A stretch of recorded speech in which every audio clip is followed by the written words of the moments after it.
दोस्तों नमस्कार। दोस्तों जब भी मैं आप लोगों के बीच में आता हूं, आप लोगों के लिए केंद्र सरकार के और सुप्रीम कोर्ट के और आपके अधिकारों के एक से एक शानदार फैसले खोज कर लाता हूं। मेरा मात्र यही मकसद रहता है कि मेरे देश के करोड़ों सरकारी कर्मचारी जानकार बने और समझदार बने। दोस्तों जो मेरे मित्र मेरे अभी यूट्यूब चैनल से नए जुड़े हैं, प्लीज वो मेरी वीडियो को लाइक करें और सब्सक्राइब करें। दोस्तों आज भी मैं आप लोगों के लिए सुप्रीम कोर्ट का एक ऐसा चौंकाने वाला अपडेट लेकर आया हूं जो अभी जुलाई में दिया है।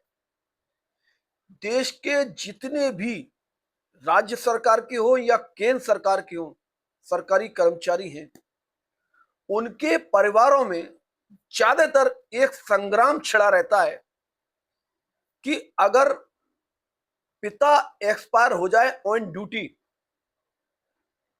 तो अनुकंपा के आधार पर नौकरी क्या एक शादीशुदा बेटी को मिल सकती है अथवा नहीं। क्योंकि शादीशुदा बेटे को तो मिल जाती है पिता की नौकरी, लेकिन इसी भेदभाव को सुप्रीम कोर्ट ने बिल्कुल साफ कर दिया है, क्लियर कर दिया है, ये पर्दा हटा दिया है कि ये नौकरी किस किस को मिल सकती है। आप मेरी वीडियो में कंटिन्यू बने रहना, अंत तक बने रहना। मैं सुप्रीम कोर्ट के इस ऑर्डर की एक एक बारीकी को सत्य व सही तरीके से आपको समझाऊंगा और बताऊंगा। दोस्तों शादी हो जाने के बाद एक बेटी अपने पिता के घर और उनकी सरकारी नौकरी पर उसका हक खत्म हो जाता है या नहीं। क्या राज्य सरकारें यह कह सकती हैं कि बेटा शादी के बाद भी नौकरी पा सकता है लेकिन बेटी नहीं? इसी पर पूरा जजमेंट है, ध्यान से सुनना।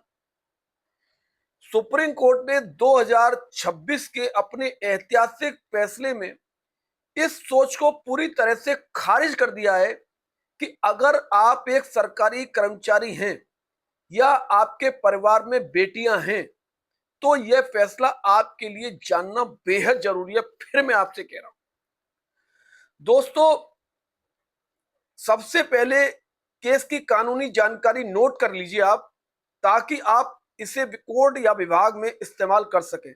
नंबर एक, केस का नाम है सायरा खातून and others versus state of Bihar.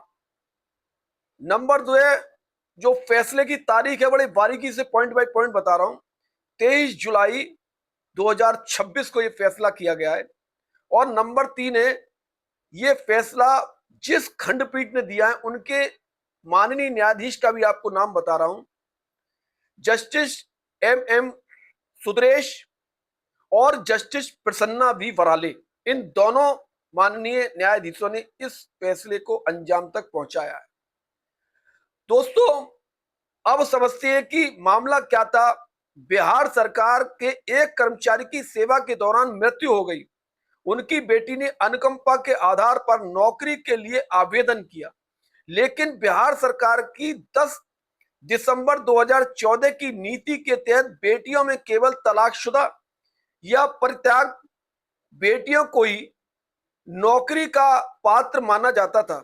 सरकार और पटना हाईकोर्ट ने अर्जी यह कहकर खारिज कर दी कि आवेदक एक विवाहित बेटी है और शादी के बाद वे अपने पिता के परिवार का हिस्सा नहीं मानी जाती।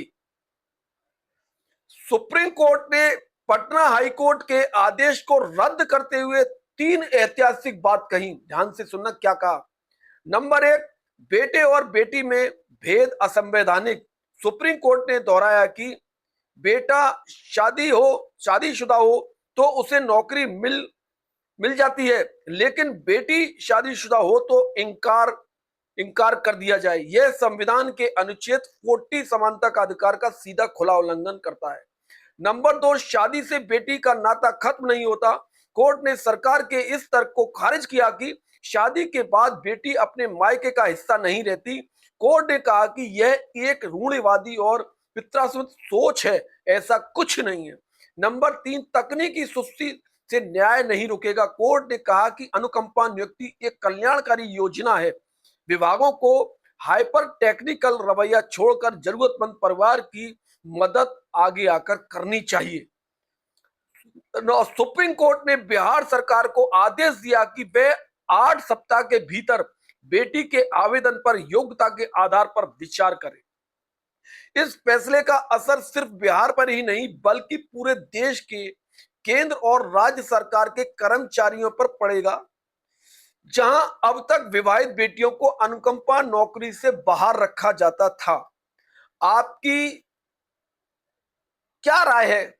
मैं आपसे ही पूछना चाहता हूं कि क्या सरकार को सभी राज्यों में शादीशुदा बेटियों के लिए यह नियम तुरंत लागू करना चाहिए अथवा नहीं? कमेंट में आप मुझे मेरे कमेंट्स बॉक्स में आकर मुझे जरूर बताएं। दोस्तों, सुप्रीम कोर्ट ने उन परिवारों की सोच को बिल्कुल समाप्त कर दिया और उन विभागों की जिन राज्यों में विभाग शादीशुदा लड़की को अनुकंपा के आधार में नौकरी नहीं देती थी, बहुत क्लियर डिसीजन कर दिया कि उसको भी नौकरी मिलेगी। आप भेदभाव नहीं कर सकते, आपको भेदभाव करने का कोई अधिकार नहीं। दोस्तों, अगर ये मेरी वीडियो आप लोगों को अच्छी लगी हो तो आप मेरी वीडियो को लाइक करें, सब्सक्राइब करें, शेयर करें।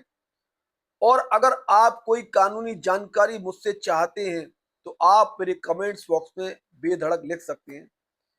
मैं उस पर सही व सत्य लीगली वीडियो बनाकर आपके सामने पेश करूंगा। धन्यवाद। जय हिंद, जय भारत।